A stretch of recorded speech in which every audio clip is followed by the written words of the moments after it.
So I guess about 10 years ago, NoFap became really popular. Um, I tried it then a couple of times and I wasn't really into it and I didn't really like the effect of it.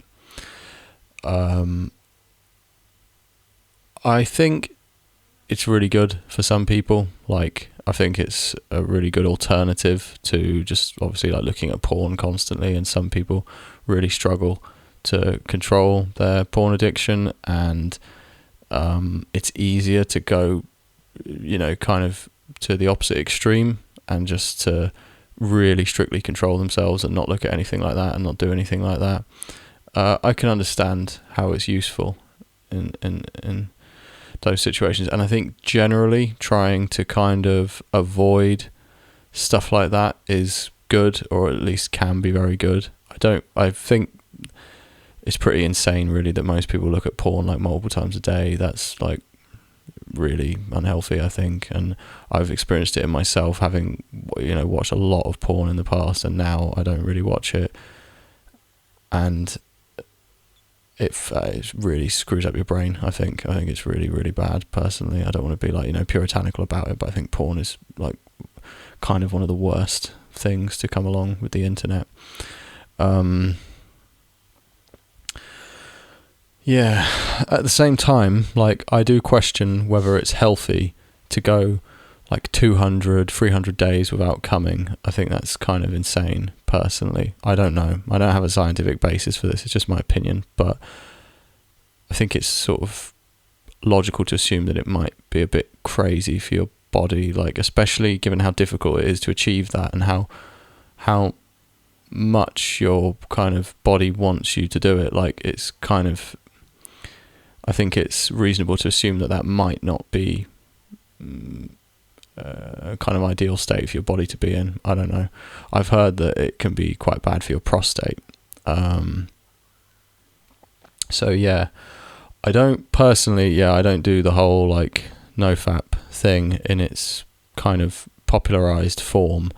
And I don't necessarily agree that going as long as humanly possible without coming. I know for some people it's just without wanking, like, so they can still have sex, but for some people that's not an option, so they're just basically spending like a year without coming and stuff like that. And like, I don't know exactly what those people are getting out of it. I don't know how much of it is in their head, how much of it is real. It's just not for me personally. But what I have found useful is there was a study done, I think in China, and it wasn't the most reliable study, but like, it was a small sample size, and it's only one study, but it showed that after 7 days of abstinence from coming, testosterone levels were at 150% of baseline. And after 7 days there was no increase. It kind of like plateaued at 7 days, but it kind of it went up significantly anyway, according to this study, and it was again a small sample size, so I don't know. But I started doing that. I would just reset. That's what I currently do, is I just reset like once a week, basically, like, if I can. Sometimes I do a bit less than that, especially if like it's hard to sleep and stuff. But yeah, I'll just reset once a week, and to try and get that boost, basically, to be honest, like, because like I just want to like maximize my training and stuff. It's not really that's the main reason. Secondarily is like, I think it's good to kind of stay focused and to control yourself and to not like be like addicted to kind of like wanking and stuff. So yeah, I do that, and I do feel that it definitely gives me like a pretty significant boost of energy. Around day 3 or 4, I start to feel quite good. By the end of a week, I'm usually quite like jittery, and I feel kind of restless, and often like quite stressed out and agitated, and it's hard to sleep. That's the main problem I have with it. My blood pressure gets pretty high, and whilst it might increase your testosterone, there are other effects it has on your body as well. It's not solely related to your testosterone. So it does do other things to you as well, which might be less than ideal. So whilst having increased testosterone levels might feel good in some ways and be beneficial, there are other things that happen that maybe are not so beneficial. I don't know. And again, it's not very well researched. But yeah, I've been doing that, and works, fairly well for me. I think part of it was also it was a very useful way to break the sort of porn addiction cycle. And I think that is what NoFap is for a lot of people. It's just maybe an extreme measure, but it's like a measure to kind of break their addiction to porn, and I respect that, and I think that's good. And I'm not like against it overall. I just do question whether that's good for your prostate and your sexual health and like perhaps your heart and everything else. I don't know. I think it's like fine to masturbate sometimes. I don't think that's like really bad. For me personally though, like I had to stop watching like normal porn. Like now at the sort of cycle I'm on at the moment, I'll just watch like solo porn, and I'll try to be very minimal about that. For a while I wasn't even looking at porn. I would just wank to other stuff to try and avoid porn. Now I just once a week look at solo porn, reset like a few times usually, and then just wait a week.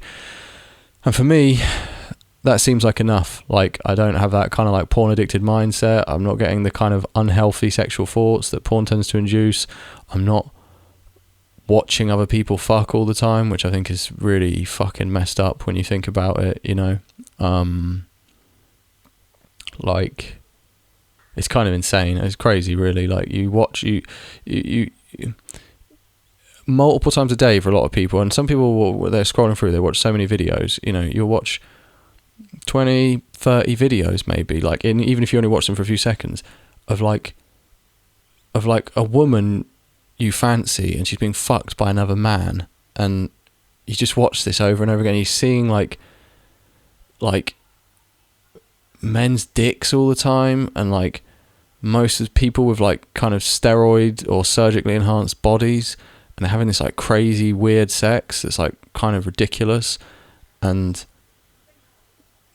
just watching that like over and over again. And I think we tend to think if we're not putting something in our bodies, like a substance, that nothing is happening, that we're just just like, oh, I'm just looking at this, it's fine. But that has like a serious effect on you, I think, like a kind of tangible kind of almost like hardwiring effect. I think it's really messed up. So I'm really glad to be out of that cycle, and I think some kind of like, I guess, limited form of NoFap, whatever it is I'm doing, has really helped with that. And I would highly recommend, if you are addicted to porn, well, I mean, even if you just watch it, like I personally think you should just try not watching it really. And I'm open to the possibility of not even watching like solo porn at some point. It's just something I've been sort of trying recently because I don't know, whatever, like it's just nice. But I've been even thinking maybe I'll just stop doing that as well. And yeah, I think even if you don't feel like your use is like problematic, I think it's probably better to just not do it. And it's good for your energy levels. You'll probably like work harder and train better if you're into fitness. So I think it's worth trying, and I think it's a really good way to do it, because if you just try to say like, oh, I'm just going to try and watch a bit less porn, like you're probably not going to. You'll just end up falling into the same habits because it's highly addictive. It's like really, really addictive chemically. So I think NoFap is a really good way for people to do that. But I would not necessarily hold yourself up to the standards of the people in the NoFap community, because I do think some of them are quite extreme, and I think it might be disheartening to think that you have to go like 30 days and 60 days and fucking 200 days and imagine that you're like never gonna come again, or like whatever, not that you're never gonna come again, you know what I mean? Imagine that you're not supposed to masturbate again for the rest of your life, in theory, according to a lot of their sort of logic. And if that works for them, that's great. And I do think some of these people, it's like they're extreme cases and they kind of need to do that. But I don't think that should be like the standard for most people. And I think as long as you're not looking at like crazy shit, like really sort of intense porn, like I think, you know, it's fine to masturbate once in a while. Yeah, that's my thoughts on NoFap really. Like I think it's potentially a very useful thing that you can get a lot out of, and I would recommend everybody tries it to some degree, but just figure out what is suitable for you, what actually works for you, rather than, you know, like following a sort of prescribed template of how you're supposed to do it.